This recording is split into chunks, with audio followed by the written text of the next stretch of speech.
here we are back to do another car for you folks out there from Classic Car Chat, and we have got a star with us today. John, introduce our star, our guest star for the episode. Here we have 1984 Chrysler LeBaron Mark Cross Edition Town and Country Convertible. Say that 5 times. I was just going to say, that's a heck of a mouthful.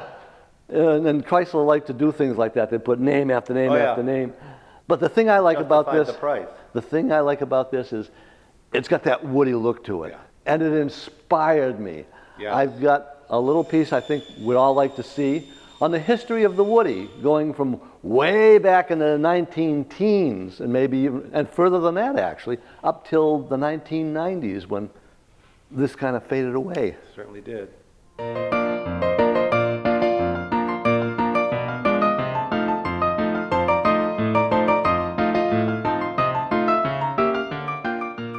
Many of the earliest auto manufacturers were originally carriage makers.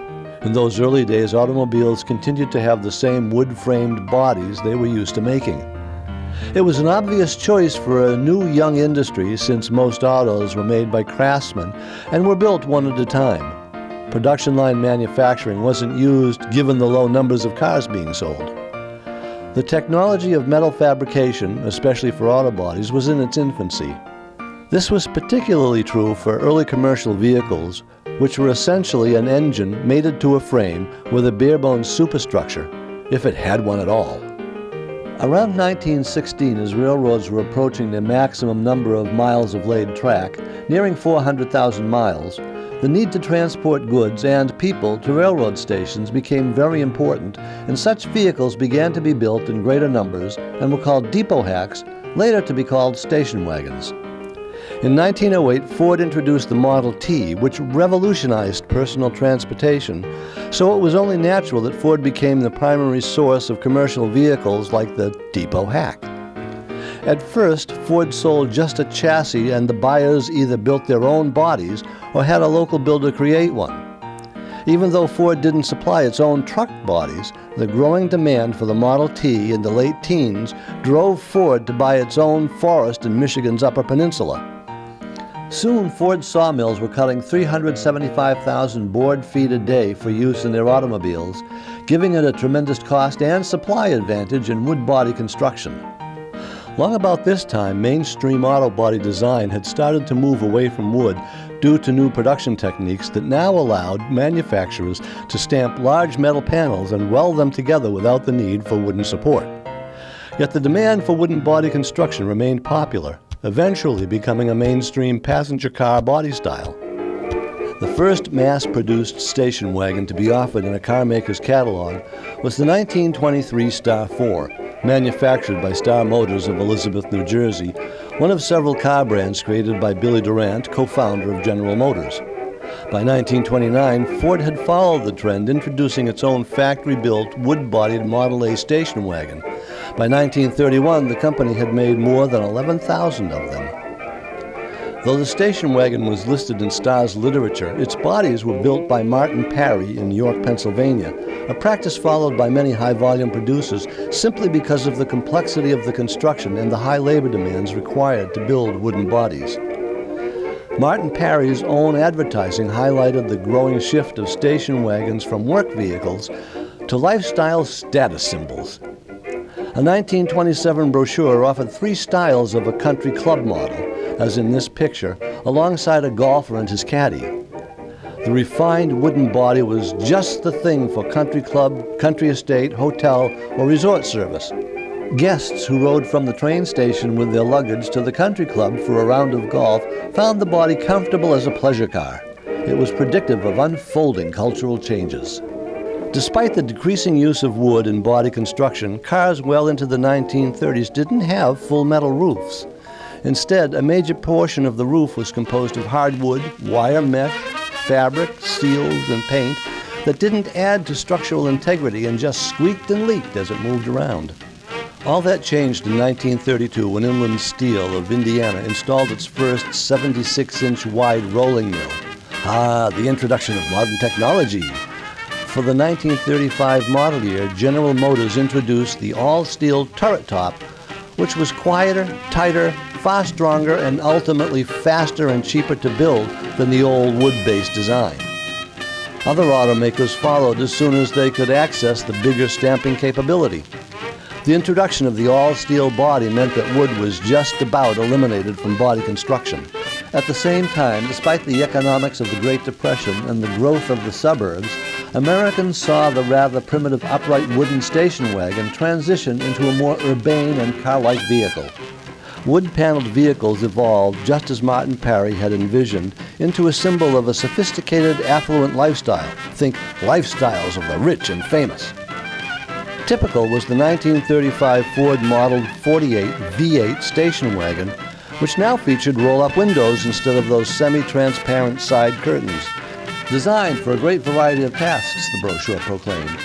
Designed for style as much as utility, but that style came at a price. At nearly $700, Ford's Woody was the most expensive body style in their lineup. As America entered World War II, Ford's dominance in the Woody business was seriously challenged by Chrysler and its aptly named Town and Country, introduced in 1941. Together with Woody bodies offered on the Packard 110 and the Buick Super, wealthy buyers were going picnicking no matter what was happening overseas. For the first few years after the war, pre-war models remained in production as steel was not as readily available as before due to the war effort, but they were quickly being upstaged as the market shifted back from defense requirements by all new, more forward-looking designs, and Woodies were an unfortunate casualty. When Packard introduced its all-new 1948 models, its quirky station sedan was basically a steel body to which wood panels were attached, with the rear gate being the only part fully made from wood. The following year, with the introduction of the new generation Ford, the amount of timber used in the station wagons was cut by about 85%, making the 1948 model Fords the last to use wood for structure. Instead, the 1949 wagons employed mahogany-skinned panels and maple framing over steel body parts. A year later, the mahogany was gone, replaced with die-knock plastic vinyl sheeting. Chrysler had been using this trimming technique on its Town and Country model since 1948, but then dropped die-knock and converted over to body color panels with wood framing in mid-1949. The end of the Woody was near. The last true American Woodies, which by then showed only a smidgen of real wood, were the 1953 Buick Super Estate Wagon and the 1953 Buick Roadmaster. The Woodie's high manual labor requirements and considerable material costs were the nails in their coffin. Ford, for example, was assembling the 1940 station wagon using 445 board feet of lumber, including gum or mahogany for paneling, birch and maple for framing, and basswood for the inner roof slats. Then they started shipping to Iron Mountain 25 box cars a day containing the required steel parts. The assembly of each wagon required 167 different sizes and shapes of wood, from long stringers to tiny framing blocks. The bodies also required a further 750 different parts, from screws to safety glass. That's a lot of pieces. After being painstakingly assembled, the wagons were sent to the varnishing booth for 3 coats of varnish, which was dried and sanded between coats. It was a huge amount of labor for a relatively modest price point versus a sedan. Though the wood in Woodies may have disappeared by the early 1950s, the upmarket customer appeal prevailed. Some manufacturers made what were called tin Woodies, with painted-on wood trim. The Nash Rambler wagon, for example, had small areas of its upper body adorned with painted wood. Chevrolet did something similar, though its tacked-on framing panels gave it a slightly more credible appearance. The tin Woodies presaged the applied wood grain trim later made famous by the Ford Country Squire. Though far simpler than its forebears, its name, as well as its trim, signaled a refined lifestyle. Other automakers responded similarly in the 1960s and later, but none could match Ford for style, even when it was simulated style. Forward trim cars have been appearing and disappearing over all the intervening years, bringing us to today's featured classic car, the 1984 Chrysler LeBaron Town and Country.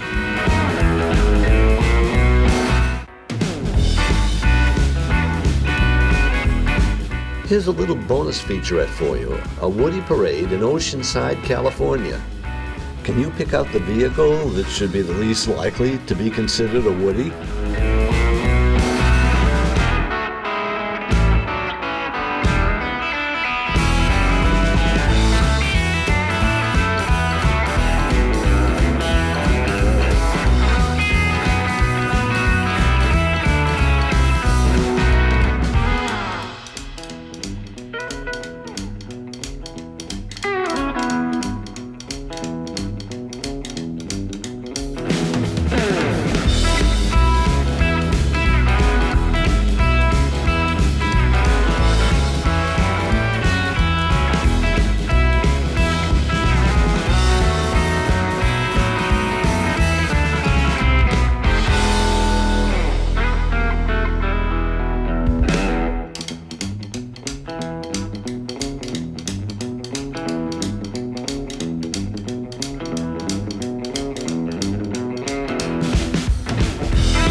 If you pick this one as the least likely, you have good taste.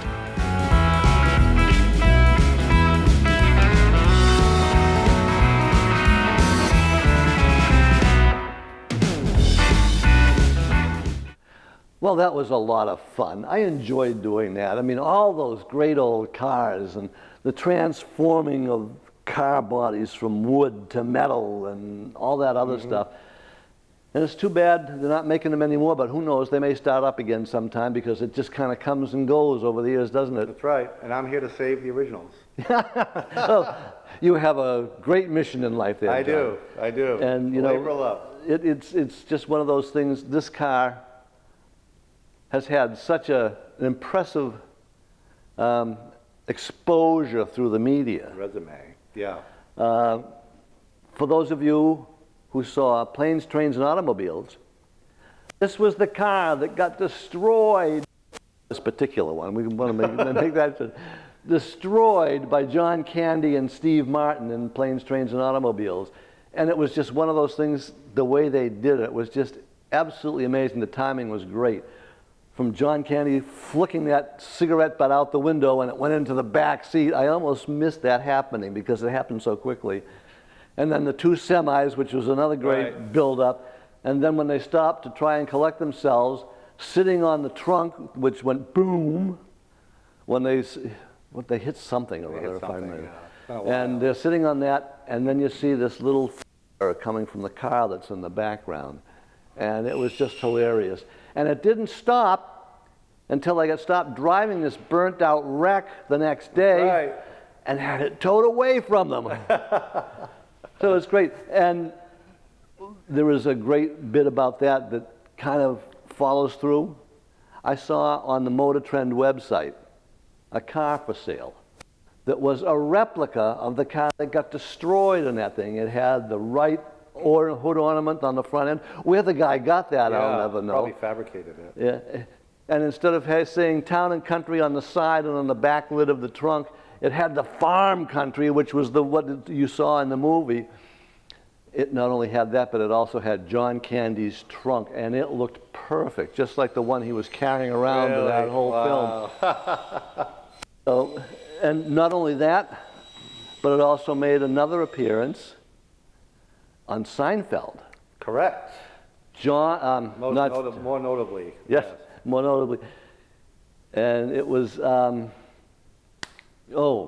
mind just went. John Voight. Well, I'm not thinking of John Voight. It was George. George. George's car. Thank you. George thought he was buying the actor John Voight's car. And it was just kept a secret until this happened. Owner's manual. You know what? This car was owned by John Voight. Ah, you see? I told you. Except John is spelled with an H. J-O-H-N. No. Doesn't John Voight spell his name J-O-N?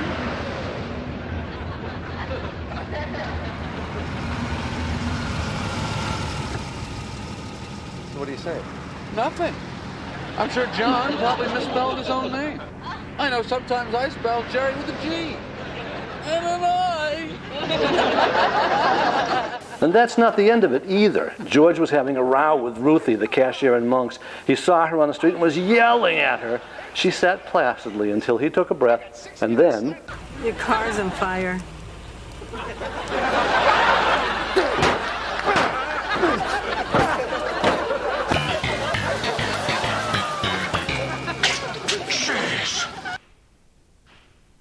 Because her dad, who was a former auto mechanic, was tinkering with it the day before. You remember that? He was under the hood banging. And in fact, the car in that show is almost identical to this color combination as the one George drove. Yeah. And so, I mean, But not John Voight. Chrysler has had a big footprint in the movies, because when we did the Imperial episode, Yes. there were a lot of those all throughout Yeah. the media. But now we've got to concentrate on this one. So what is it you want to show us and tell us about this car? Well, first of all, it's a convertible. And thanks to Lee Iacocca, we thought the convertibles were dead in the United States. Cadillac proclaimed their 76 Eldorado the last American convertible. Buy it while you can. It's a future classic, collectible. Lee Iacocca in 1982 had another idea, and that was to cut the roof off of a Dodge Aries, which is very similar to this car, the K-car platform. And he drove it around California, and people were following him, asking him where they could buy one. So he decided that it would be a good idea to put the convertible back into production. And Chrysler reintroduced the convertible in the 1982 model year, so he was probably driving an 81 prototype. Yeah. And it was available in the Chrysler LeBaron form and in the Dodge 400 form. And it took off like hotcakes. The wood grain model, the Town and Country model, as most people call it, was introduced in 1983. This is a 1984, and the wood grain option was available through 1986. And they built about 3,000 or so total. In 1984, they built just over 1,000 or 1,100 of these. Yeah, and the wood grain actually almost feels like wood. It's got that plasticky, It's all plastic, but- feel with the yeah. wood grain you can feel. Yeah. As a matter, you were saying, talking about the convertibles, just brought something to mind. That there were a lot of people that thought after the Eldorado went away that, well, they stopped making convertibles because they're illegal. We thought they were going to be illegal because there were rumors that the Highway Safety Administration was going to subject cars to strict rollover guidelines in the near future, in the 1970s. So, of course, a convertible wouldn't fare well in a rollover. Yeah. So the auto manufacturers sort of took that serious, and they decided they slowly started to fade out their convertibles through the 70s into the mid-70s, although public favor was convertible sales were way down after 1970 anyway. Air conditioning had become a thing. It was more common. You'd get a sunroof or T-tops. So convertibles were sort of falling out of favor with the public anyway. Yeah. But that safety thing definitely was a factor. And of course, that never happened. So it allowed Lee to bring back the convertible in 1982. Well, that certainly gave the T-top manufacturers a break, didn't it? Because those things never would have survived that type of thing either, would they? Right. True. So we have glass roofs on cars now. I mean, the Tesla glass goes all the way back. Yeah. So also notably, or something worth mentioning, is this car in 1984 was one of, if not the most expensive car you could buy in the Chrysler showroom. even more expensive than a New Yorker or Fifth Avenue, because they were all pretty well gussied up. Yeah. Like this one, most of them had the Mark Cross leather interior, the digital dash, power everything. Some of them had a turbocharged engine, which was new for 1984. This car does not have the turbocharged engine. But if you really loaded one up with the turbo, it could easily be tipping the scale at over $19,000 for one of these cars in 1984. It was a lot of money. Yeah. Probably one of the reasons they didn't build so many. I wouldn't mind paying $19,000 for a new car today. I know. It's all relative. Yeah.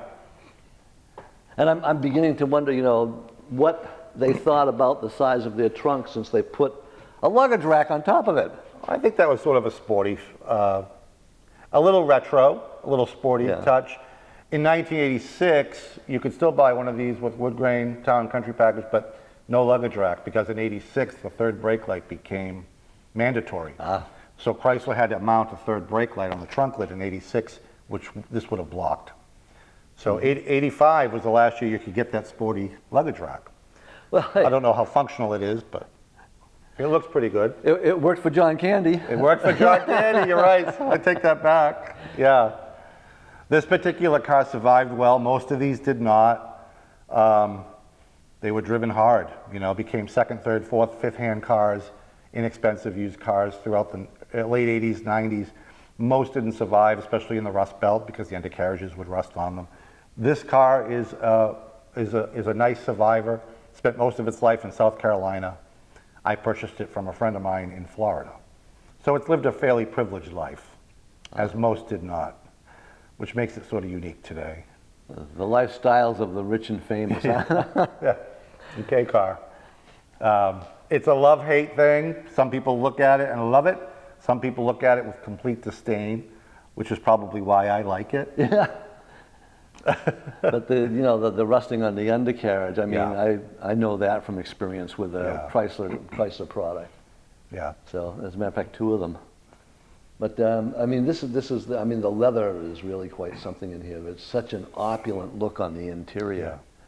Yeah. And it's not a small car. I mean, it's a bit bigger than a K. Was this on the K frame, or did they use it? It is on the K frame. Yeah, because they had them all kind of alphabetized out, didn't they? The different frame sizes. Yeah. But if you put a Plymouth Reliant or a Dodge Aries next to this car, I think even a four-door, the two doors and the four doors were the same length. If you took a two-door Plymouth Reliant and put it next to this car, I think they would be about identical in length. This car also talks. Oh, it's one of the talking. It's a talker. It's the Speak and Spell. It sounds like it's a Texas Instruments design. And if you remember Speak and Spell, you're probably a little too old for this, but I remember it. The Speak and Spell game in the early 1980s. The voice on the Speak and Spell machine is the exact same voice in the Chrysler voice box. Yes. Don't forget your keys. You hear it okay? Thank you. What I remember about those is it was, I think, the first time I ever heard an actual completely computer-generated voice structure. Yeah. And it had that electronic tinniness to it. It does. It annoyed a lot of people. I think they didn't use it very long, just 2 or 3 years. And I think the last year they offered it, the consumer had an option to turn it off if it became too annoying for them. The 84, I don't think you can turn off, but I wouldn't turn it off anyway. I love it. Yeah. And it's one of those things, they've come so far with it now that you can actually get the voice you want coming out of that. Yeah, right. You can change the voice to your liking. Not so in 1984. You got the Speak and Spell voice, whether you liked it or not. I remember when they started changing the voices around in the GPS, the aftermarket purchases, and people would get Dennis Leary's voice because he could yell at them and insult them. Yeah. And whose voice would be better for anything than that? I mean, Dennis Leary, you idiot, you just missed the turn. You just missed the turn, do it. Bang a Yui. Okay, what did this have under the hood? We can show you if you want. Oh, okay. We'll just, You had a couple different options with this car, and I sort of briefed upon it already. So there were three. I can't. I know it's this. Yeah, they keep moving them on me. With with the Chrysler LeBaron in 1984, you actually had 3 engine options. A 2.2 liter fuel-injected engine, a 2.6 liter carbureted engine built by Mitsubishi, or the 2.2 fuel-injected turbo. And the turbo was new for 84. This car, the Town and Countries were only available with either the 2.6 Mitsubishi engine, as we have here, or the 2.2 fuel-injected turbo. This customer that purchased this car chose the lesser of the two, the 2.6 liter Mitsubishi 4-cylinder engine, which is a good engine. The problem with these engines when they were new was the carburation and the fuel delivery. They used a Japanese carburetor, a Mikuni carburetor, that were troublesome. Even when they were new, they were difficult to tune in. Thankfully, the previous owner of this car converted this from a Mikuni carburetor to a Holley carburetor. This car runs 100% better than it ever did with that new carburetor on it. Well, The Holley carburetor. Holley and carburetors are almost like saying the same thing. Right, exactly. Holley knows how to make a carburetor. Mikuni, not so much. Also, to give Mikuni a break, these cars were packed with emissions. There was an air pump in here, there was air pump tubes, there was vacuum lines after that. That's all been removed from this car as well. This car probably would never pass California smog. Yeah. If it still even needs to go through smog. I forget what year the cutoff is, but that's okay by me. I'm going to keep the car, and when I sell it, I don't have to sell it to someone from California. The car without the emissions and the Mikuni carburetor runs better than any K car I've ever owned, and believe me, I've owned a ton. Yeah. It runs better than the turbos, just not as fast. This is a great car at 45 miles an hour on a back road, but that's about it. Okay. You know, it makes me wonder too, with all the other stuff they had on there, where they actually found space to put the turbocharger. Yeah, it was in the back. It was buried way down there in the firewall. Not a fun place to have to replace it. No, and then they had to pump all the air out to the front of the engine, didn't it? Yeah. Where the fuel was coming in. Yep. This engine puts out about 100 horsepower. Yeah. The turbo was probably 120, something like that. But it's perfectly sufficient enough for what you're going to do with this car. So. 45 miles an hour makes me 45, 50 miles an hour. like the Nash Metropolitan was Yeah. something that was not meant to go real fast. Right, exactly. We've had a couple of those in here as well. Yeah. So it's really in great shape. It's in good shape. It's a very original car, original paint. The convertible top's been replaced, but that's about it. I think it has about 66,000 miles on it. Yeah, that's great. Okay, well, I think we've come down to the end of our time here. I hope you had a great lot of fun. Listen to me. A lot of great fun. You didn't think I could speak English. Thought we had a lot of fun today. I hope you enjoyed the history of the Woody that came in first. If you missed that, watch the show again and get it in right at the beginning, and you can get the whole thing. And who knows what we'll come up with the next time. I mean, there are some other things you might have seen in the background here that you would love to find out about. And you just might. And you just might, because we never know what's going to happen when we actually said, well, let's do another one. what he's going to have here, because they come and go. That's right. You know, it's like your children come and go. And some of them find new homes. Some of them don't. Some of them stick around. And he hates selling every one of them. I hate selling them. I'm in the wrong business. Okay, well, until the next time, for John and me, thank you for watching Classic Car Chat, and we'll hope we'll see you on the next episode.